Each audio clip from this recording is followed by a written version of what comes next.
Hi, girls and boys. Today, I'm going to show you how you can clean money. For this experiment, all you need is some vinegar, a bowl, and some dirty pennies. To do the experiment, just pour some of the vinegar into the bowl and then add some of the dirty pennies.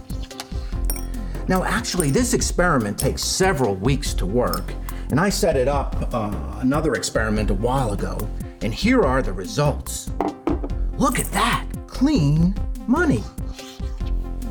Before and after. So what's going on? Well, pennies are made up of copper. And when copper gets exposed to the air, the oxygen in the air basically causes a chemical reaction that produces copper dioxide. And so that's what produces sort of the dull, dirty look of the penny. When you put the penny into the vinegar, then another chemical reaction occurs and it removes the copper dioxide so that you have a nice clean penny.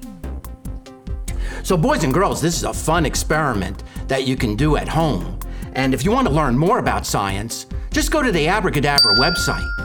And remember, it looks like magic, but it's science.